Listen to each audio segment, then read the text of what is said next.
Que as palavras do Santo Evangelho perdoem os nossos pecados. Amém. Meus irmãos e minhas irmãs, nós estamos nos acostumando, isso de uma maneira terrível, e vem conquistando mais espaço em nosso coração, uma vivência baseada não na verdade, nem na mentira, mas baseada em ilusões. Ilusões que nós mesmos criamos, porque temos medo de encarar quem nós somos. Temos medo de descobrir até que ponto nós podemos ir. E temos medo de descobrir que, muitas vezes, a imagem que produzimos de nós mesmos, não é tão fiel à verdade interna que cada um de nós traz. Jesus diz: não existe árvore boa que dê frutos ruins, e não existe árvore ruim que dê frutos bons. Toda árvore é reconhecida por seus frutos. Quando a gente se depara com esta palavra, nós precisamos baixar a nossa cabeça, os nossos olhos, a nossa avidez, o nosso orgulho e dizermos: que fruto tenho produzido com a minha vida? Quais são os frutos abundantes que eu tenho oferecido à minha família, à minha comunidade, à minha igreja, aos meus inimigos, àqueles que não gostam de mim? São frutos ruins ou são frutos bons? Se for fruto ruim, você é uma árvore ruim. Se for fruto bom, você é uma árvore boa. Mas quando nós nos libertamos da nossa imagem ilusionária, nós caímos muitas vezes num vazio, porque nós descobrimos de que barro nós somos feitos. Achamos que somos banhados a ouro, mas na verdade somos revestidos de estrume, ou seja, daquilo que não tem valor. Quando nós encaramos a nossa vida com a verdade, e a gente sabe disso, conhecereis a verdade e a verdade vos libertará. Ou seja, a verdade ela nos liberta a tal ponto que nós nos tornamos livres. A mentira nos aprisiona. Basta você perceber, quem de nós nunca, não é? Teve que contar uma mentira e precisou ir emendando mentira atrás de mentira para encobrir a verdade. Chega um ponto que a gente diz: eu não consigo mais. Chega um ponto que a gente diz: já não posso mais mentir. Mas nós temos vergonha da nossa própria verdade. Isso a gente percebe quando nós não, porque eu não tenho tanto costume disso, mas às vezes eu escuto muita gente dizer que as pessoas têm a internet hoje como lugar para criar seus avatares. Avatar significa uma imagem que não corresponde com a verdade. O seu avatar é rico, o seu avatar é bonito, o seu avatar é inteligente, o seu avatar é formado, o seu avatar é o melhor que você imagina para você. Só que, na verdade, no comum da nossa vida, nós, ao olharmos no espelho, percebemos que isso não é verdade. Percebemos que isso não é aquilo que nós estamos apresentando. E aí vem um sentimento de inferioridade. Não em relação ao outro, mas em relação à imagem que eu crio de mim mesmo. Algumas vezes as pessoas me procuram e dizem: o senhor é muito bom. Ih, meu filho, não vale nada, não presto para nada. Sabem por quê que eu sempre digo isso? Porque se eu começar a ouvir demais as pessoas elogiam até sem saber por que estão elogiando. Não é verdade? Vocês sabem disso. Vocês vivem isso na prática da vida de vocês. Mas hoje nós temos o exemplo de Paulo, que escreve ao seu amado Timóteo, seu companheiro, e ele diz o seguinte, preste atenção nessa leitura que hoje foi proclamada a nós, e às vezes a gente não prestou atenção naquilo que Paulo nos apresenta e que está totalmente em consonância com a leitura do Evangelho. Diz assim, caríssimo, segura e digna de ser acolhida por todos é esta palavra. Cristo veio ao mundo para salvar os pecadores. Imaginem vocês, todo mundo aqui se considera pecador? Quem se considera pecador, levanta a mão. Quase todo mundo.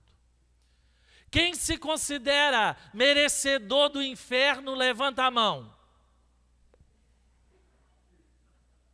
Você sabe que a pergunta é a mesma, né? A pergunta é a mesma. Ser pecador e ser candidato ao inferno é a mesma coisa.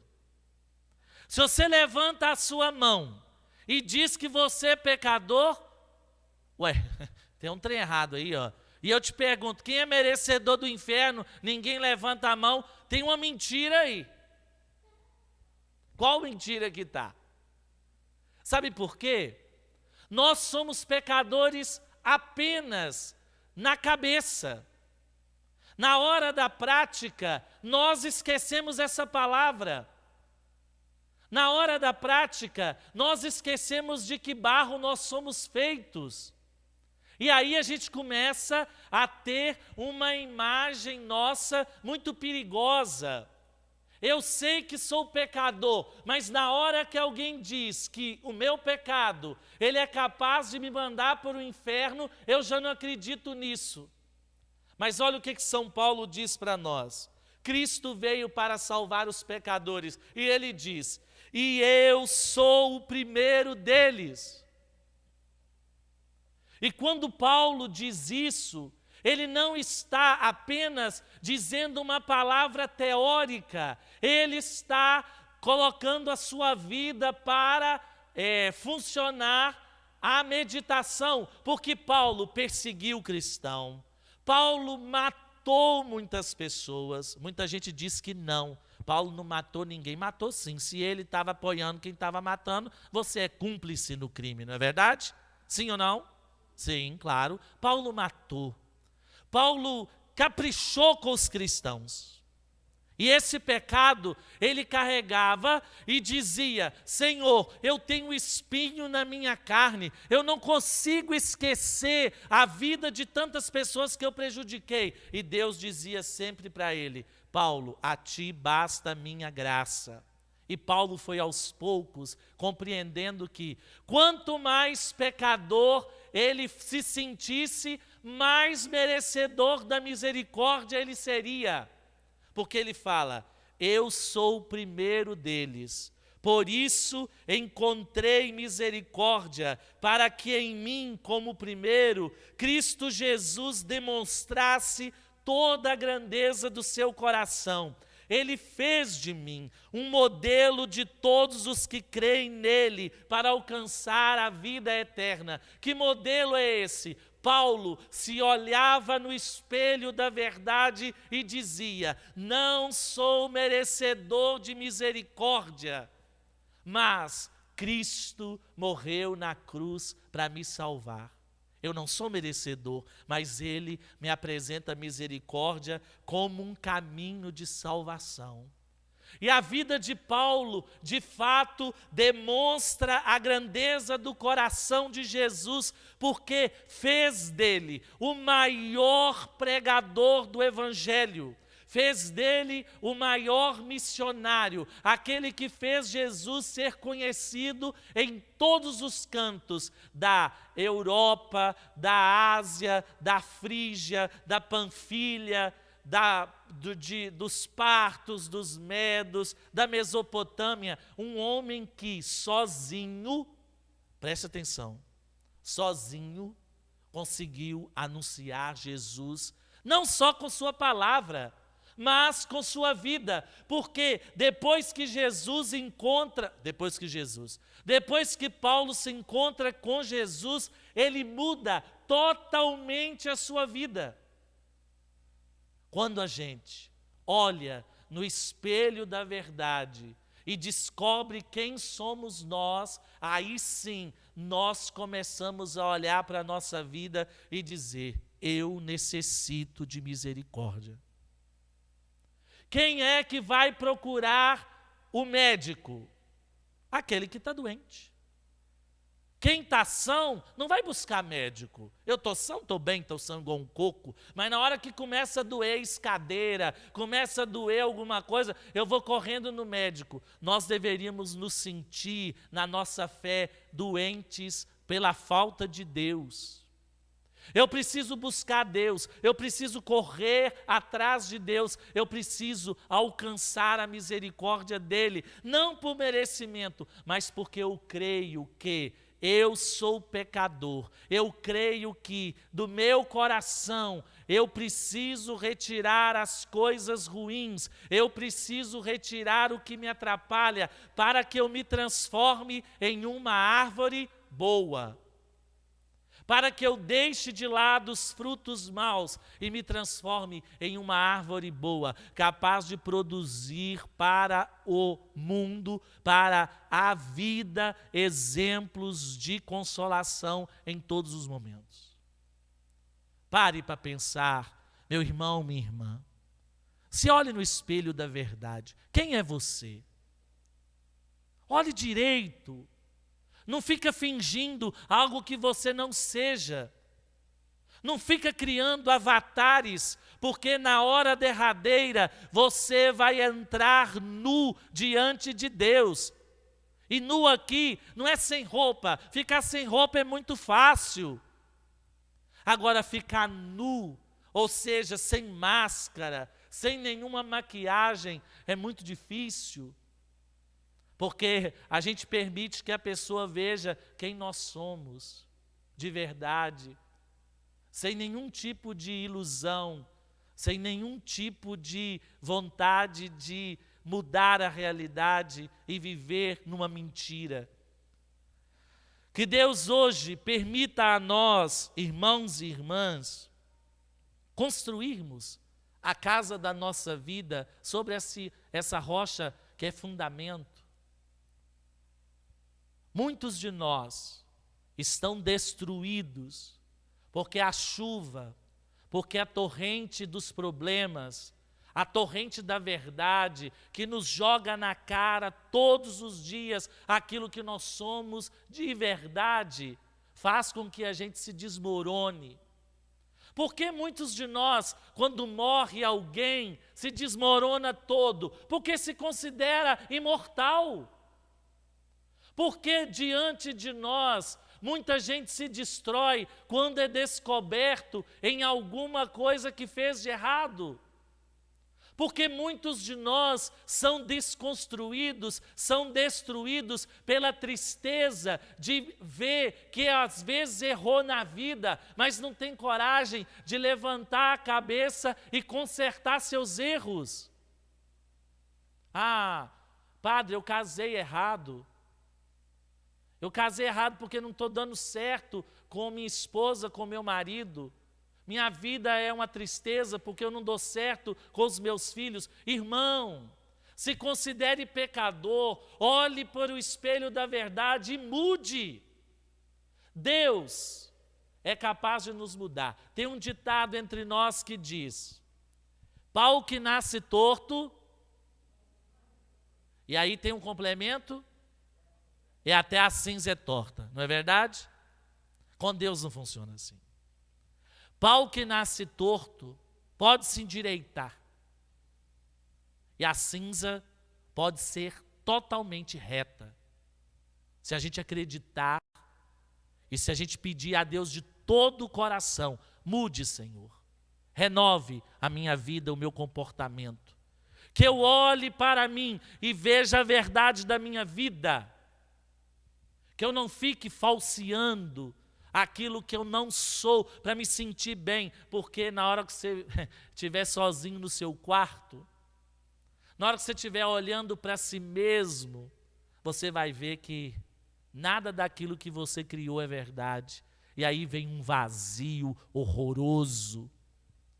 Vem um vazio que nos faz até chorar. Irmãos e irmãs, no tempo da imagem perfeita, nós somos convidados a dizer para todo mundo: eu não sou perfeito. Nós somos obrigados a dizer para todo mundo: eu tenho arestas, eu preciso ser lapidado por Deus, eu preciso permitir que Deus me lapide para que eu mostre o verdadeiro brilho, quem de verdade que eu sou. Quem já viu um diamante aí bruto sabe, o diamante bruto passa como uma pedra cristal comum, mas depois que ele é lapidado, se revela a beleza que existe dentro daquela pedra. Mas a lapidação causa dor. A lapidação tira de nós aquilo que nós não queremos perder. Porque eu digo: eu sou um diamante, eu vou perder meu pedacinho. Não posso. Às vezes, para poder ser melhor, a gente precisa perder pedaços. A gente precisa perder nariz em pé. A gente precisa perder a orientação para sermos desorientados, para nos orientar novamente. Que Deus nos ajude a fazer isso e creiamos, como Paulo nos disse a Timóteo e diz para nós: Cristo veio ao mundo para salvar os pecadores, e eu sou o primeiro deles. Diga isso para você. Eu sou o primeiro deles, sem medo. De todos vocês aqui, eu sou o pior pecador que existe. Vamos fazer uma luta de quem é mais pecador do que eu? Só que isso não pode ficar só na minha cabeça. Tem que entrar no meu coração. E você também, em relação a mim, você é o pior pecador. Às vezes a gente se compara com os outros, né? Fulano de tal, eu sou mais inteligente que Antônio, mas sou mais ignorante que Bruno. Sempre que você se compara com o outro, você perde. Mas se você olha para si mesmo e diz: não, diante de Deus, eu sou pecador, aí acabou. Não tem como se achar que Deus é pecado e nem achar que o outro irmão peca mais do que você. Saibamos ver a verdade da nossa vida, para que sejamos livres para viver o que Cristo nos pede.